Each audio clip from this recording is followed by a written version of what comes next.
The notification pinged at precisely 3:47 a.m. London time on New Year's Day, but what appeared on Keir Starmer's phone wasn't simply another social media controversy. Nobody could have possibly predicted that within 72 hours, the world's richest man would declare outright war on the British government and end up facing the most utterly humiliating political defeat of his entire career. Have you ever witnessed the exact moment when a tech billionaire with 210 million followers decides to publicly accuse a prime minister of covering up child rape and ends up being systematically dismantled by Britain's finest prosecutor? That's precisely what transpired when Elon Musk made the most catastrophic mistake of attacking Sir Keir Starmer over grooming gangs, only to discover that you simply don't challenge someone who spent decades prosecuting actual criminals. It all began during the final days of December 2024 in Austin, Texas. Elon Musk, riding rather high from his considerable success in helping Donald Trump secure the US presidency, was growing increasingly vexed with European governments that steadfastly refused to embrace his vision of utterly unrestricted free speech. His social media platform X was facing proper regulatory pressure across Europe, and Musk perceived government criticism as a direct threat to his business empire and libertarian ideology. But here's what you haven't heard yet about Musk's decision to target Britain specifically. 3 days before his New Year's Day assault, Musk had received a rather detailed private briefing from Tommy Robinson's supporters about the grooming gang scandal. Robinson, a far-right activist, currently serving 18 months in prison for contempt of court, had become something of a hero to Musk's online followers for his steadfast anti-immigration stance and claims that British authorities were deliberately covering up Muslim grooming gangs to avoid appearing racist. The briefing was carefully coordinated by a sophisticated network of far-right influencers who recognized a golden opportunity to weaponize America's most powerful tech mogul against the British establishment. They fed Musk meticulously selected information about historic child abuse cases, quite deliberately omitting crucial context about successful prosecutions and comprehensive reform. Most importantly, they utterly failed to mention that Keir Starmer,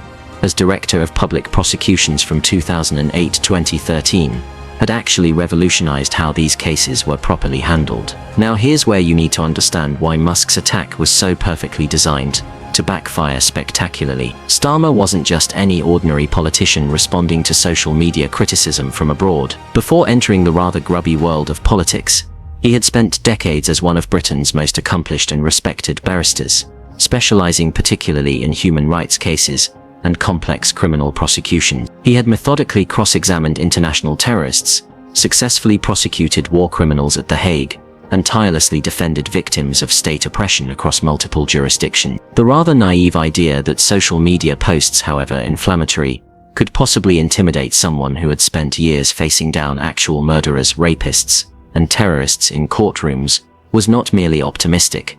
It was fundamentally absurd. Starmer's legal credentials were impeccable by any measure.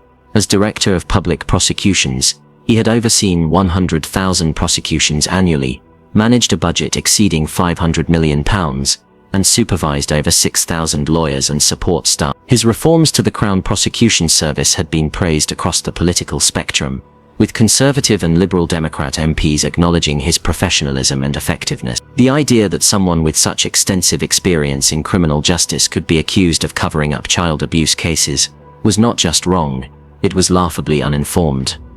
The first salvo came at precisely 2. Musk posted to his staggering 210 million followers, "The people of Britain have been utterly failed by a succession of politicians who consistently put political correctness before the safety of innocent children." Keir Starmer was the chief prosecutor, who deliberately refused to prosecute the grooming gangs. He is complicit in the rape of Britain. The post was most carefully timed for maximum possible impact, hitting British morning news cycles whilst Americans were still celebrating New Year's Eve with champagne and fireworks. The words were chosen for absolutely devastating effect, each phrase calculated to inflict maximum reputational damage. By using inflammatory phrases like rape of Britain and complicit, Musk was making the most serious possible accusation against a sitting prime minister. The claim wasn't merely that Starmer had been somewhat ineffective in his prosecutorial role, it was that he had actively and knowingly participated in covering up systematic child abuse for purely political reasons. It was character assassination designed specifically to destroy credibility, moral authority, and public trust in one fell swoop. Within mere hours, the post had been viewed over 50 million times, and shared enthusiastically across every major news platform worldwide. British morning television programs led breathlessly with the story, American cable news networks picked it up immediately, and social media platforms absolutely exploded with heated debate about grooming gangs, immigration policy, and alleged government cover-ups. Musk had successfully managed to transform a genuinely complex historical issue into a devastatingly simple narrative.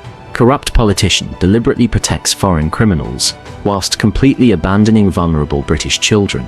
But hang on, you haven't heard about the massive intelligence failure that led Musk to this catastrophic miscalculation. The tech billionaire's team had apparently done zero research into Starmer's actual record as Director of Public Prosecutions. They had no idea that Starmer had personally overseen the first major grooming gang prosecutions, changed CPS guidelines to prioritize victim welfare, and left office with the highest child sexual abuse conviction rates in British history. The mistake was so fundamental, it revealed something crucial about Musk's approach to politics. Unlike his business ventures, where detailed analysis and data-driven decisions had made him the world's richest man, his political interventions were based on ideological assumptions and social media narratives. He had confused Twitter activism with reality, and was about to pay a devastating price for that confusion.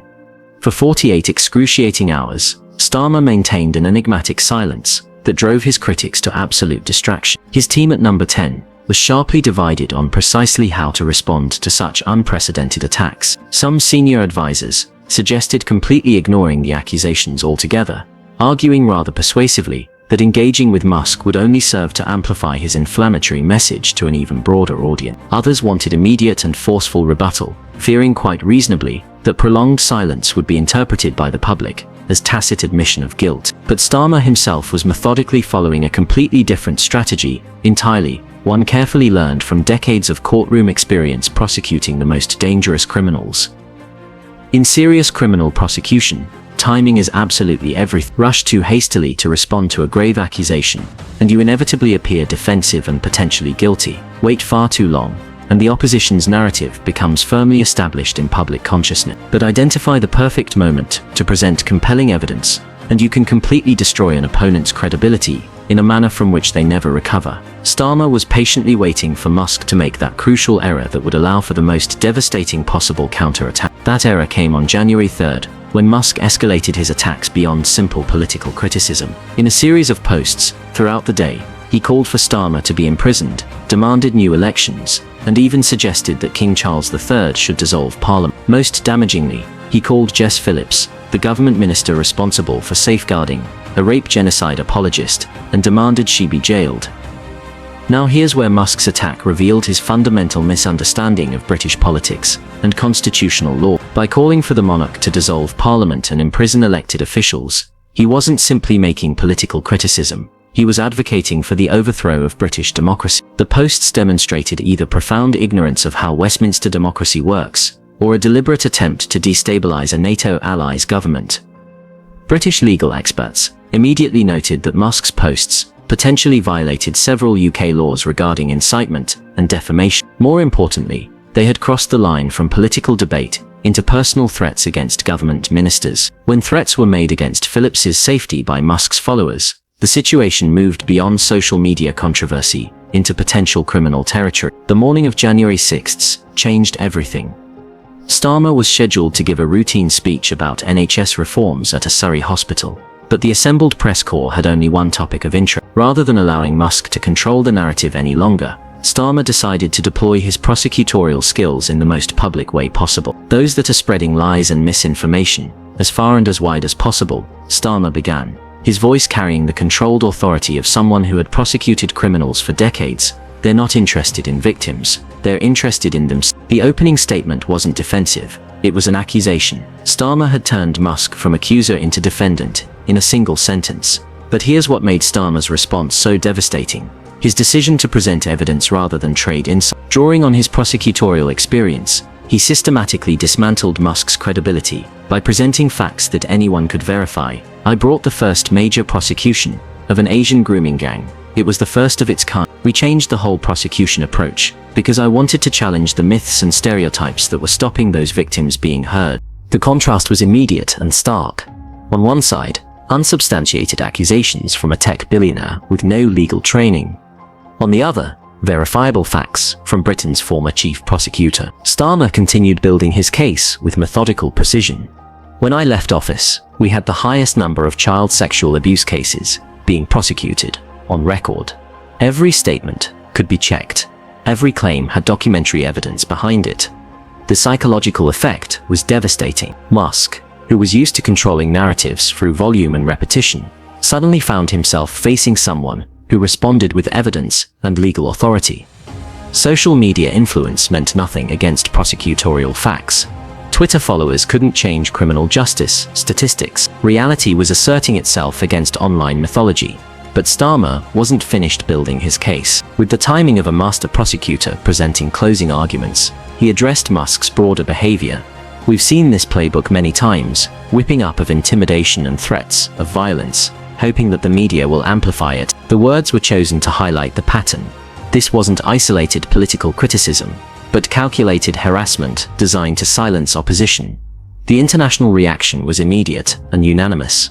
Within hours, European leaders were condemning foreign interference in democratic processes. French President Emmanuel Macron warned about the owner of one of the world's largest social networks supporting a new international reactionary movement.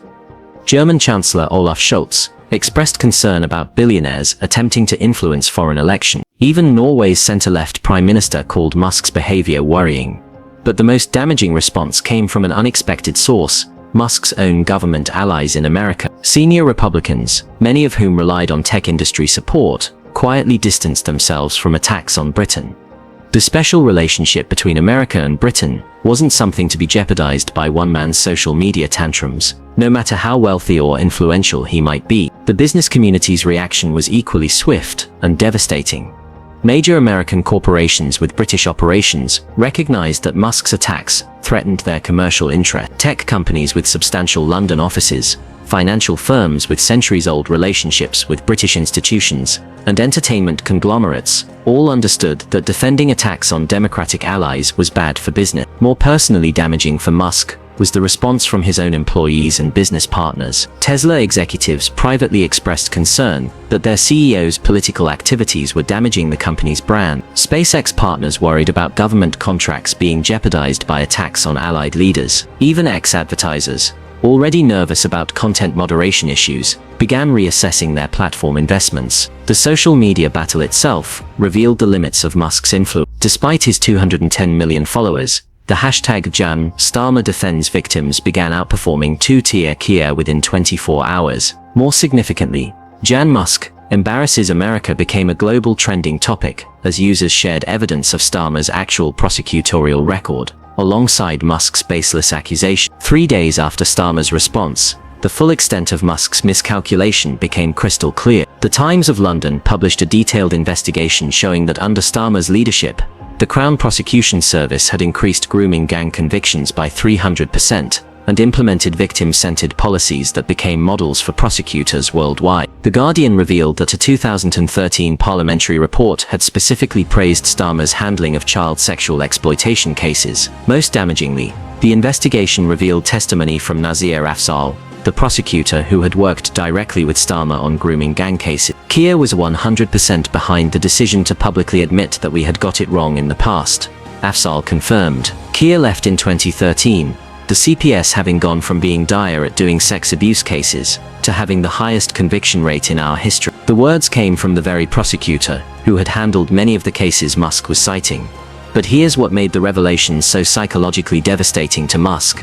They revealed that his attack was based on information that was not just wrong, but completely inverted. Far from covering up grooming gang cases, Starmer had revolutionized how they were prosecuted. Far from protecting political correctness, he had challenged the assumptions that allowed abuse to continue. The man Musk had accused of complicity was actually the person most responsible for bringing perpetrators to justice. The constitutional implications of Musk's behavior extended far beyond immediate political embarrassment. Legal experts noted that his calls for imprisoning elected officials and dissolving parliament potentially violated laws regarding seditious speech and foreign interference in domestic politics. The fact that these statements came from someone with official advisory roles in the incoming Trump administration raised serious questions about American respect for allied democratic institutions. British intelligence services quietly began assessing whether Musk's activities constituted a national security concern.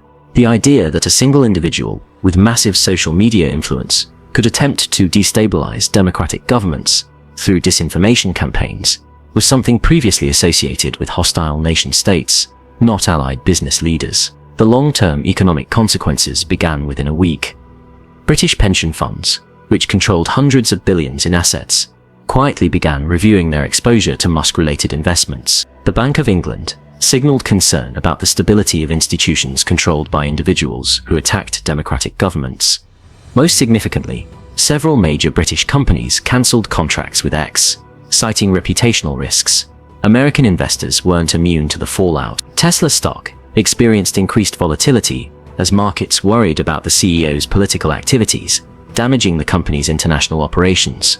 SpaceX found it more difficult to secure partnerships with European space agencies. Even Musk's private ventures faced scrutiny from institutions wary of associating with someone who attacked democratic allies. The cultural impact was equally profound. British creative industries began incorporating themes of democratic resilience and resistance to online bullying into their work. The BBC commissioned documentaries about the role of social media in spreading political disinformation. Major British newspapers published investigations into the coordination between far-right activists and foreign tech moguls. But perhaps the most enduring damage was to Musk's credibility as a political figure. The man who had successfully helped elect Donald Trump had demonstrated that his political judgment was catastrophically flawed when applied beyond American borders. European leaders noted that someone who could be so wrong about such basic facts might not be a reliable source of political advice about anything. The Tommy Robinson dimension of the controversy proved equally disastrous for Musk's reputation. By championing a convicted criminal who was serving time for contempt of court, Musk had aligned himself with the most extreme elements of British far-right politics. Even Nigel Farage, leader of the Reform UK party that Musk had previously supported, distanced himself from Robinson's supporters. The irony was devastating. In attempting to attack Starmer for allegedly protecting criminals, Musk had ended up defending an actual criminal whose actions had nearly collapsed grooming gang prosecution. Starmer's team didn't need to make this point explicitly. The facts spoke for themselves, and the contrast was obvious to anyone paying attention. 6 months later, the full scope of Musk's strategic failure became apparent. His attacks on Starmer had achieved the exact opposite of their intended effect. Rather than undermining the Prime Minister's credibility, they had enhanced it by showcasing his prosecutorial expertise against uninformed criticism. Rather than exposing government failures, they had highlighted government successes that most people hadn't previously known about. More significantly, the controversy had united British public opinion in a way that decades of political campaigning had failed to achieve. Polling showed that 78% of British voters, including Conservative supporters, believed that foreign tech moguls should not attempt to interfere in British democracy. The attack on Starmer had become a defense of British sovereignty that transcended party lines. The international implications extended far beyond Britain. European Union leaders, emboldened by Starmer's example, began taking more aggressive stances against social media disinformation and foreign interference. Germany accelerated investigations into X's content moderation policy. France introduced new regulations requiring social media platforms to remove false information about elected officials within 24 hours. The business consequences continued to escalate. Major advertising agencies advised clients to reconsider X partnerships, citing reputational risks associated with a platform used to spread false accusations against democratic leaders. University endowments began divesting from Musk-related companies, arguing that attacks on academic and legal institutions violated their values.